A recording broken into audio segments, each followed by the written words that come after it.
अनाथ बेटा। रूपा और शेखर सरिता विहार में रहते हैं।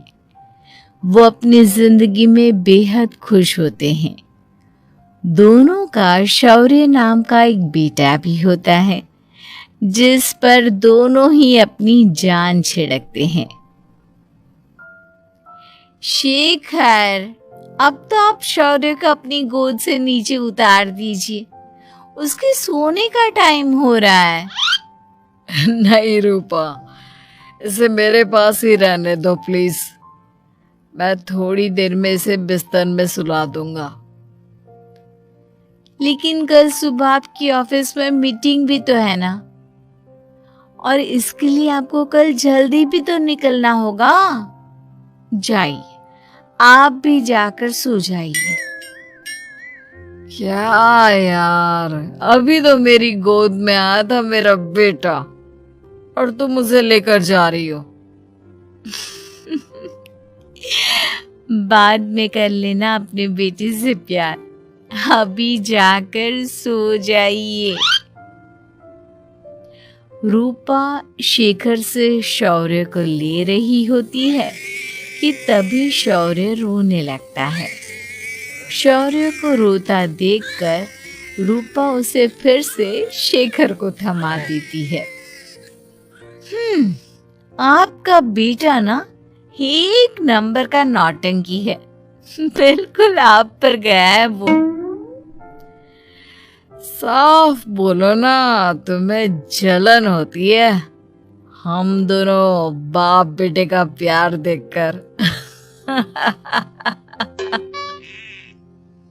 पहले बड़ा तो होने दो तुम शौर्य को, फिर देखना वो सबसे ज्यादा मुझे ही प्यार करेगा।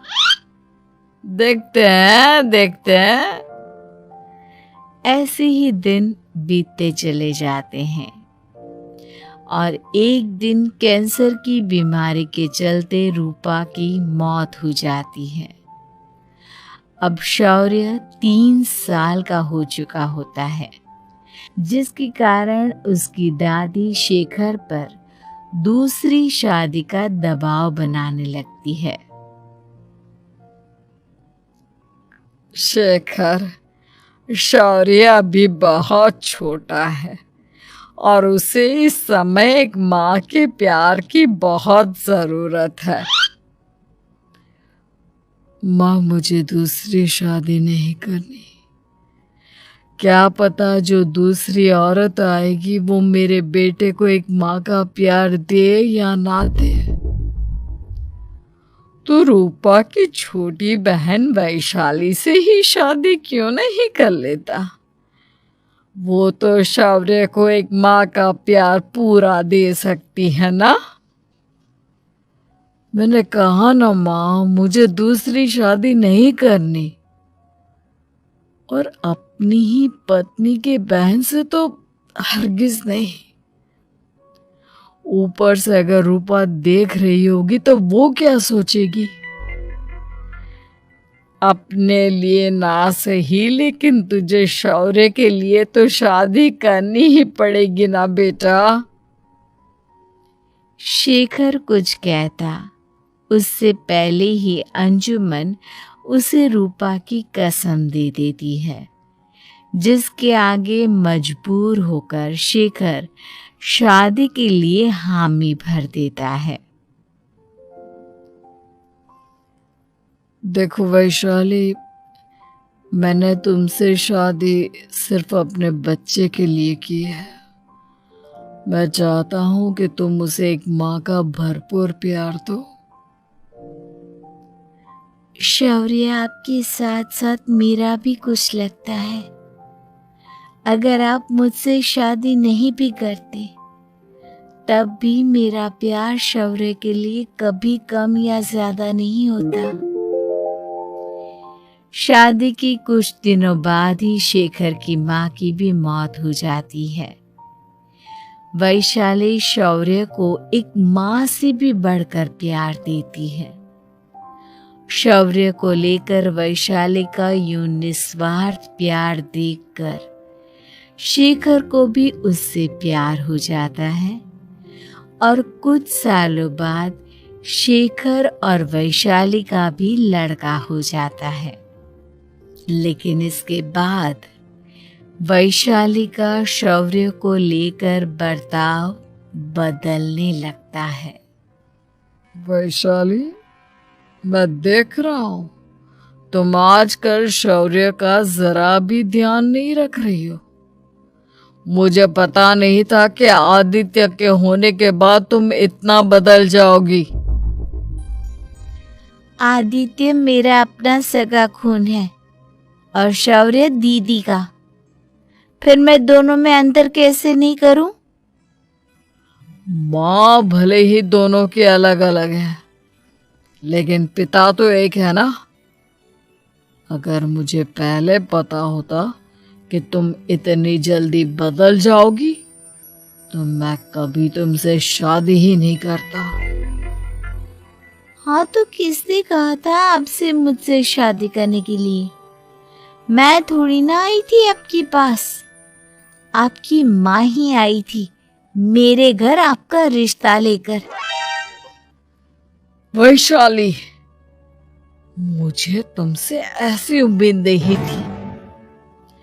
गुस्से में शेखर अपना पैर पटकता हुआ शौर्य को वहां से लेकर चला जाता है।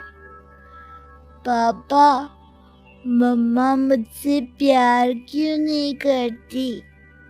क्या मैं उनका सगा बेटा नहीं हूँ, इसलिए मुझसे प्यार नहीं करती? मम्मा नहीं करती तो क्या हुआ बेटा, पापा तो करते हैं ना आपसे प्यार।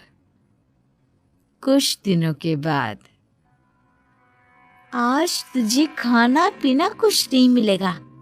चल चुपचाप से अपने रूम में जाकर सो जा। माँ, अब भाई को खाना क्यों नहीं दे रही हो?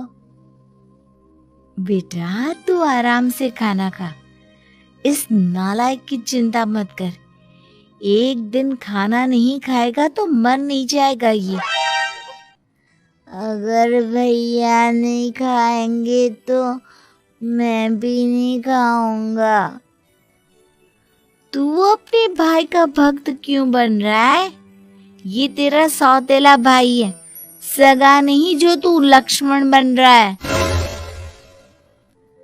माँ, आपको इतना भी नहीं मालूम, श्री राम और लक्ष्मण सगे भाई नहीं थे।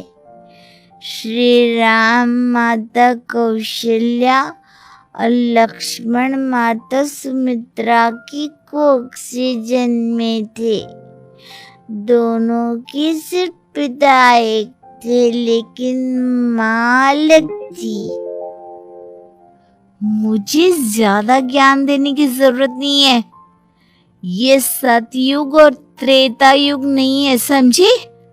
आया बड़ा भाई का चमचा। इतना कहकर वैशाली वहां से चली जाती है।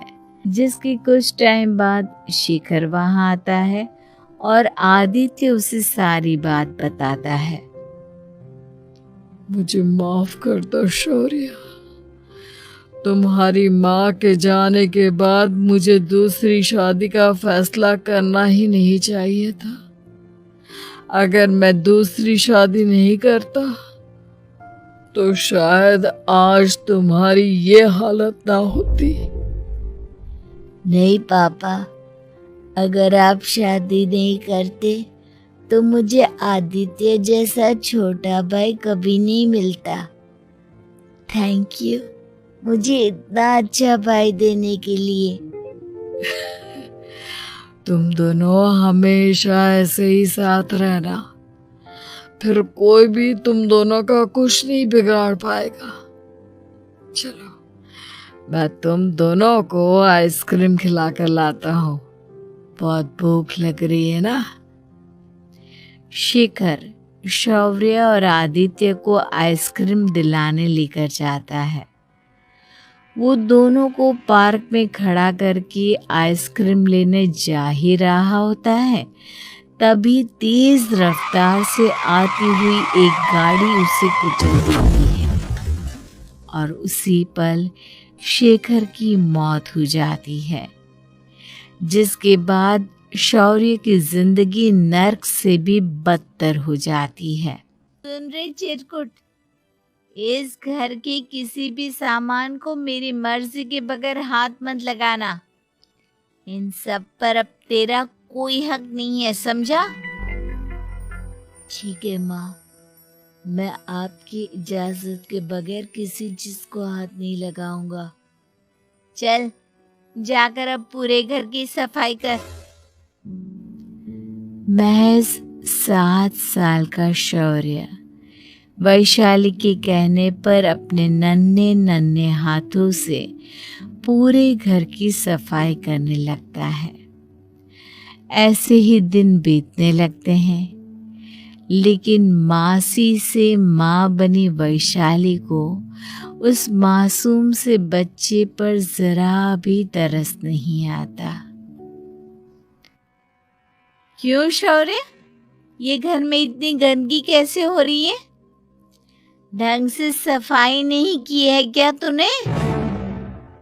माँ, मैंने तो अच्छे से सफाई की थी, लेकिन आदित्य बार बार इधर उधर चलकर गंदा कर देता है। अच्छा, खुद से एक काम ढंग से नहीं होता और अपनी गलतियों का जिम्मेदार मेरे बेटे को ठहराता है। इतना कहकर वैशाली बांस का डंडा उठाकर शौर्य को जोर जोर से मारने लगती है। तभी वहां वैशाली के मायके वाले भी आ जाते हैं और उसकी सारी करतूतें देख लेते हैं। माँ, मैं ऐसा क्या करूं जिससे आप मुझे भी आदित्य के जितना प्यार करोगी?